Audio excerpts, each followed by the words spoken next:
Hello everyone and welcome back to more chemistry videos.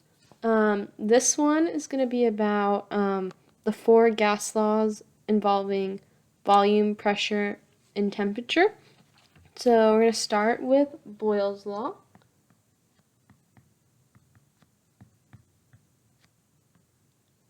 And Boyle's Law proves that pressure and volume are inversely proportional.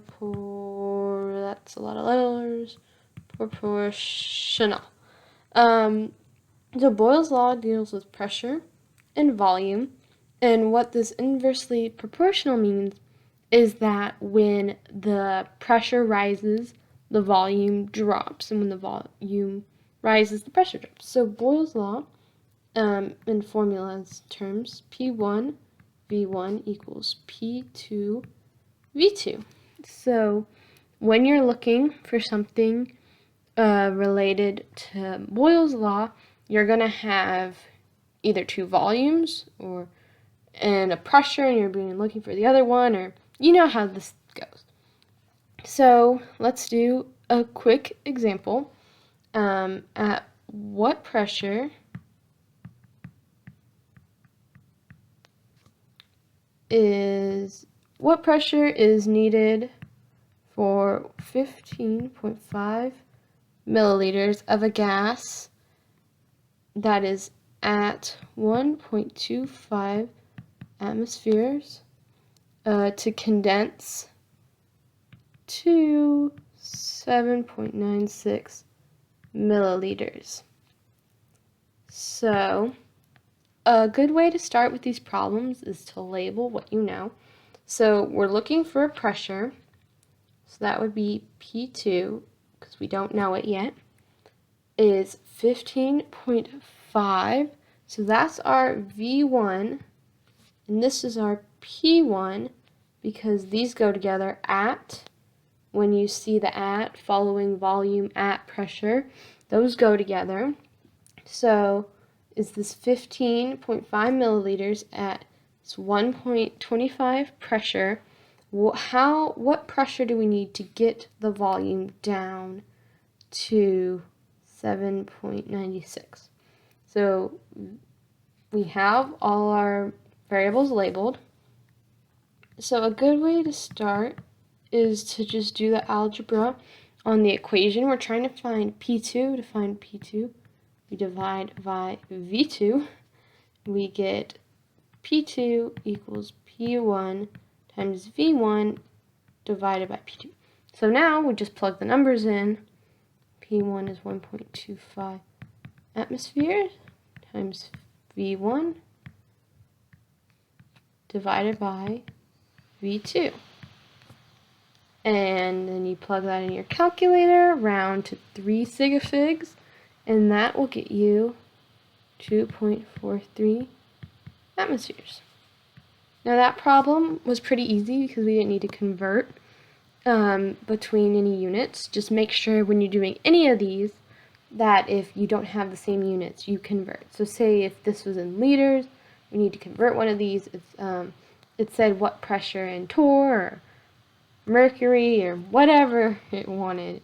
Make sure all your units are the same before you start working the problem. So our next law is Charles's law.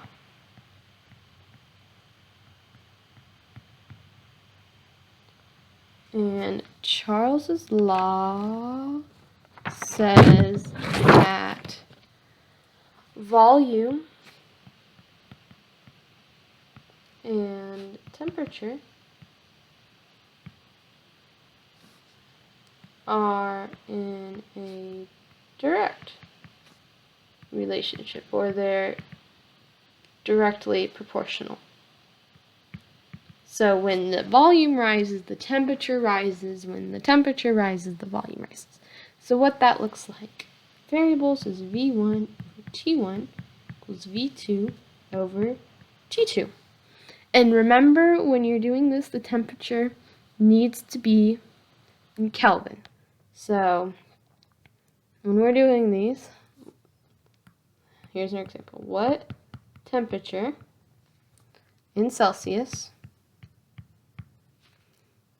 is needed for 24 milliliters if it occupies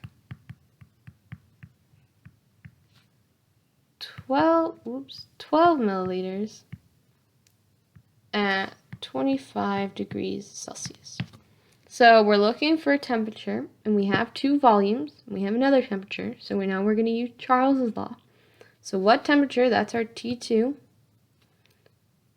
And then this volume goes with this pressure, so we know this is our V1. This is our T1, so this has to be our V2. So now that we have these all labeled, do the same thing. Work it out algebraically first. The best way to do this is just to cross multiply. V1 T2 equals V2 T1. We are looking for T1 or T2, so we're going to divide by V1. Get T2 equals V2 T1 over V1. Now, before we do this, we need to make sure all our units are the same, but also that anything in Celsius, our temperatures are Kelvin. So to get this to Kelvin, we're going to do 273 plus 25, and that will get us 298 Kelvin. So now we can come back and plug this all in.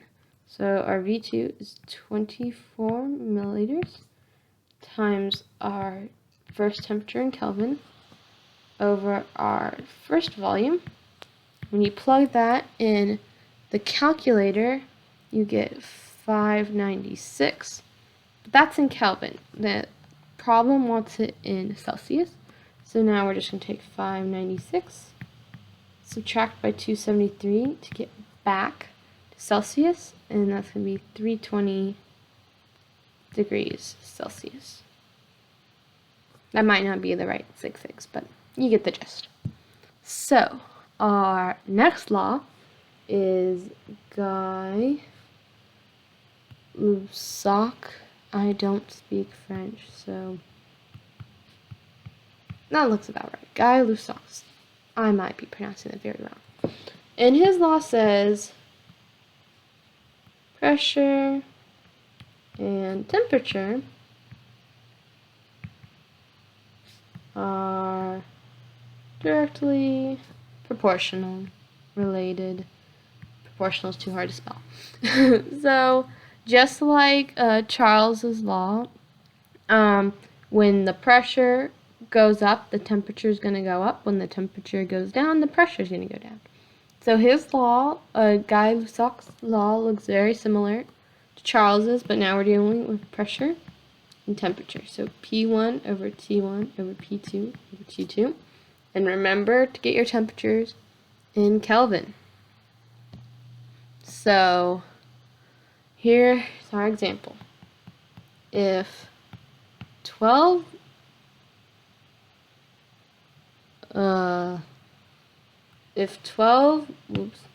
liters exerts 1812 torr at 32.5 degrees Celsius, at what temperature will it exert 945 torr? Oh, this part is, ignore that. Okay. So, we know we're doing with Guy-Lussac's law because we have one pressure, one temperature, one pressure, and we're looking for a temperature. So pressure and temperature. We know this is our first pressure, and these go together because of that at. So we know that's our first temperature.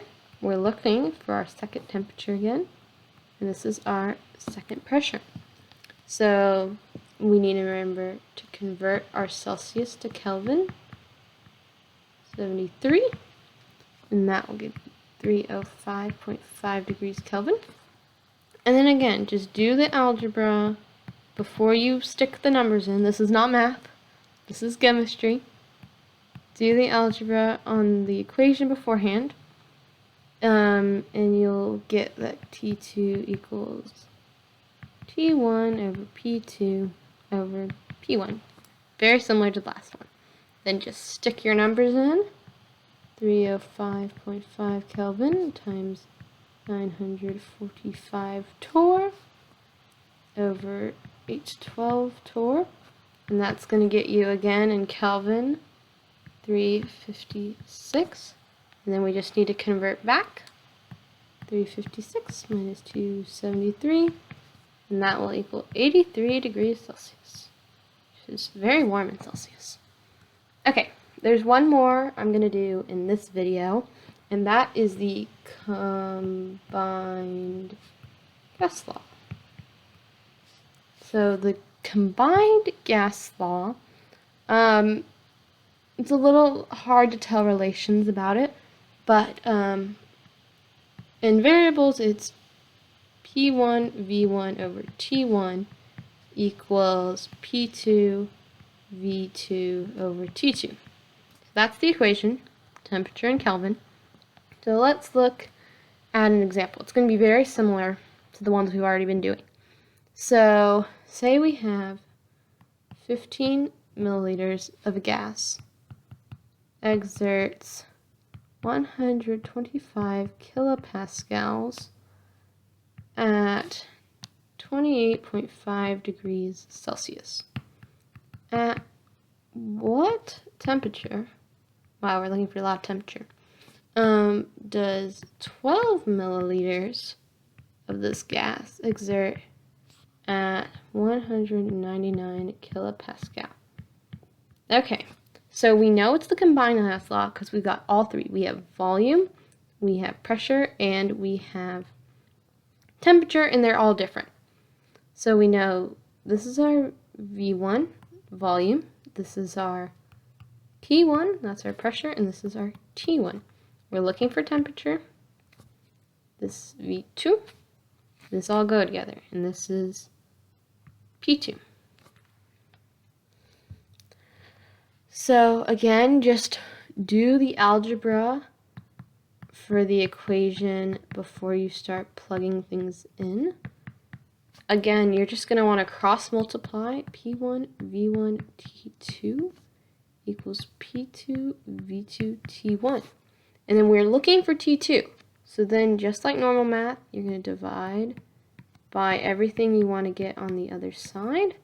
You're going to have T2 equals P2 V2 T1 over P1 V1. And then you just plug in everything you've labeled.